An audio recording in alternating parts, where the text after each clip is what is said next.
हरिओम. समाधिपाद सूत्र क्रमांक 22.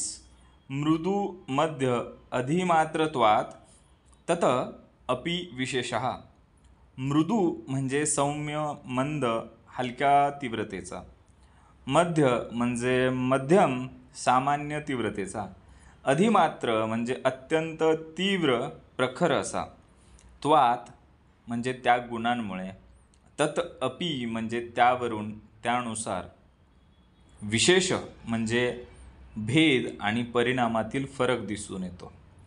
या सूत्राचा एकत्रित अर्थ असा होतो की साधनेतील उत्कटतेचे म्हणजेच तीव्र संवेगाचे 3 प्रकार पडतात. सौम्य, मध्यम आणि अत्यंत तीव्र असे भेद असल्यामुळे त्यानुसार फलप्राप्तीची गती आणि परिणाम हा वेगवेगळा असतो. मागच्या सूत्रास हे सूत्र पूरक आहे. याच्या आधीचं 21वं सूत्र काय होतं? तीव्र संवेगानाम आसन्न.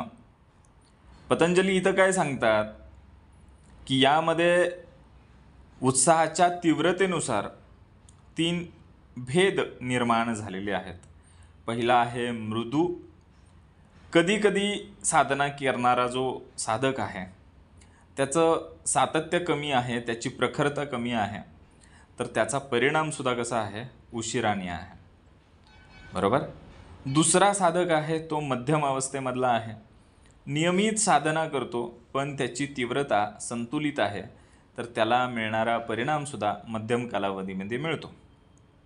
अधिमात्र म्हणजे अत्यंत तीव्र असा साधक अत्यंत ज्वलंत आकांक्षा, अखंड प्रयत्न आणि सर्वस्वपणाला लावून साधना करतो, तर त्याला त्याचा परिणाम हा अत्यंत जलद मिळतो.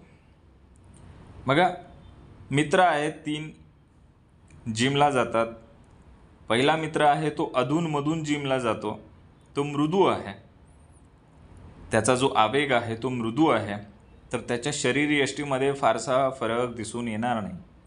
दुसरा मित्र जो आहे तो नियमित जातो, त्याचं संतुलित असं मध्यम प्रकारचा आवेग आहे, तर त्याच्या शरीरामध्ये हळूहळू पण नक्की बदल जाणवतील. तिसरा जो आहे तो मात्र प्रखर इच्छाशक्तीने जिमला जातो, योग्य आहार घेतो, सतत प्रयत्न करतो, त्याची जी मात्रा आहे ती अधिमात्र आहे.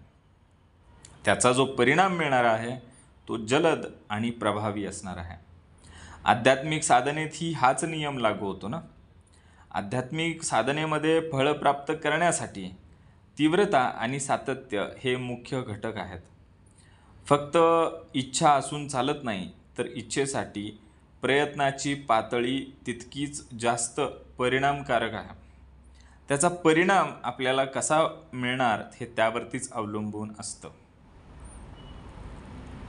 धन्यवाद.